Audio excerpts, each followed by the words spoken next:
Hey, what's up you guys? Welcome back to my channel.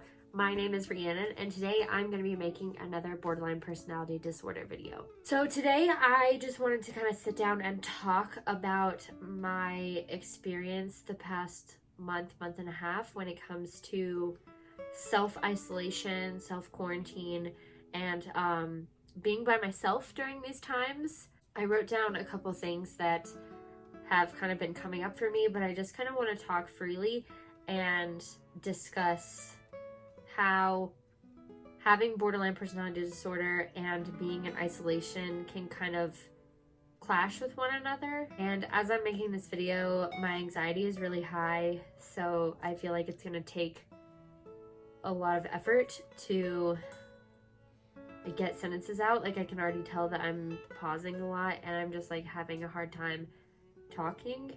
So the first big issue that I have seen pop back up is pretty extreme paranoia, especially about being alone at night.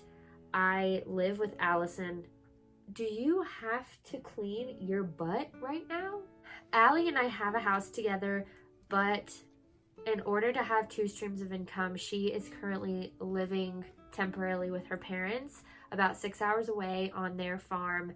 And that's great. It's allowing her to make money and it's also keeping her safe. She is more high risk than me, so being in an area that has far less cases of coronavirus than Denver is important, and I'm really happy that she's there and I'm glad that she's safe.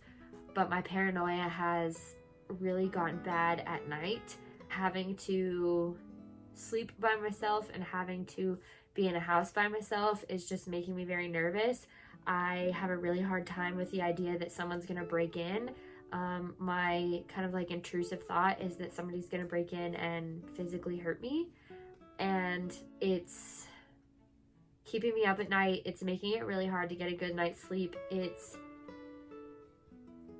I have to work really hard to not let it kind of like consume my mind, and so I'm having to work extra hard to kind of combat that, and it's been really difficult. I've talked to my therapist about it and I've talked to like people that I trust about it, but ultimately I just have to like tell myself that I'm gonna be okay and also take precautions and like tell myself that I've taken the precautions. I've done everything I can to keep myself safe, and so at the end of the day, if someone breaks in, like, it's possible, but I have done everything I need to do to make sure that I'm safe. The next thing is lack of physical touch. My love language is physical touch. Well, one of my main ones is physical touch and any physical intimacy. So being able to hug my partner, being able to, just like touch another human being is something that I'm not able to do. I am just here with my animals, which is amazing. I'm really glad that I have my animals, but I can't go and like visit a friend or like really do anything to satisfy physical touch because my partner isn't here. I'm not living with my partner, and so I just don't get that opportunity. Physical touch is also the way that I communicate, like romantic or platonic friendship or relationships, and so not being able to like hug a friend or kiss my partner or like have any type of interaction with a human is really difficult for me. The next thing is disassociation. I have been working really hard. So like I have my bullet journal and I have been keeping my days like jam-packed with things I need to get done, which is good. It allows me to stay focused and stay productive, but there still are times where I just completely space out and I like lose track of time and I'm just like not there. It's not a huge deal because my responsibilities are kind of low right now, especially during this week when I'm on unpaid leave, but it just doesn't feel good. It doesn't feel good to like lose time, and I'm not losing time like a person with like multiple personalities or something, but it's just me not mentally being in the same physical place that I am, and sometimes that leads to memory loss or me just being like out of it and not really being able to communicate. And it also makes it hard to work whenever I am working. And then the token one is my abandonment issues. I mean, fear of abandonment is something that everybody with borderline deals with, I would say, on a daily basis. I mean, even when Allie is here, like, I'm still like, are you sure that you love me? But it's really hard because we're away from each other, and she can't, like, in person help me rationalize, and so I just have to do it myself, which is not the biggest issue. Like, I can do it, I have the skills to do it, but it's just a lot easier when she's here. And it's a lot easier if I had, like, people here. I cannot cry because I worked so hard on my makeup. You know, like, I don't have a lot of family here, and I'm not able to go and, like, interact with people, so I'm just kind of here on my own. And, you know, when my partner is out of town, they're still working. I don't want to demand her time or anything, so sometimes it's just hard.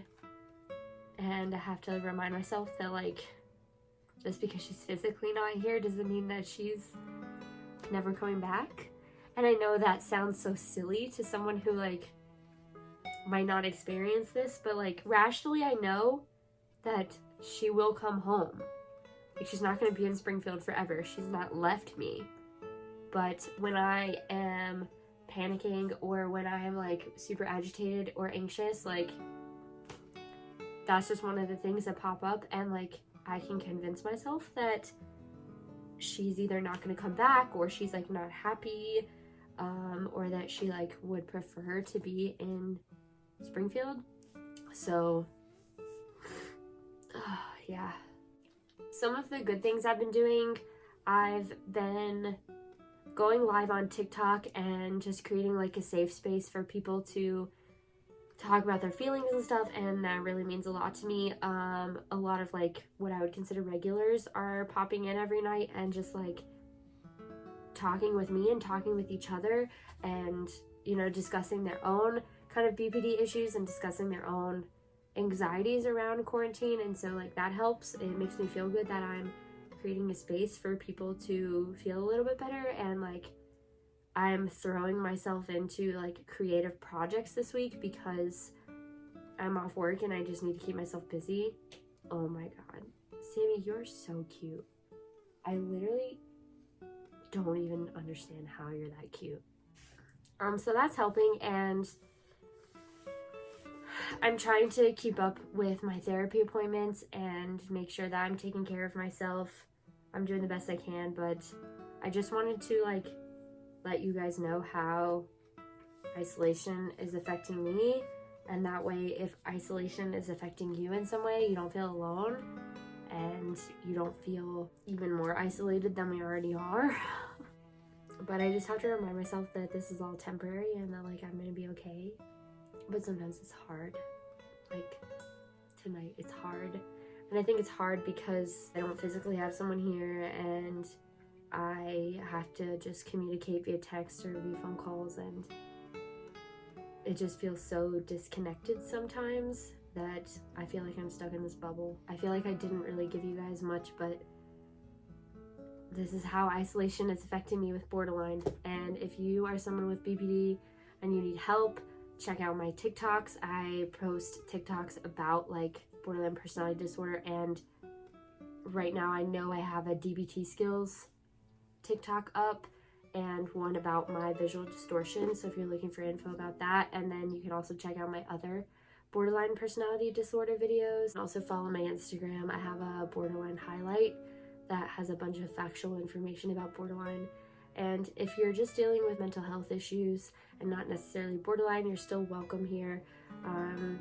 I like to include everybody who has mental health issues because I don't think one is superior to the other, and I think we can all kind of connect and relate to each other in some way. So feel free to drop a comment below if you need a little bit of support, and I will reach out to you.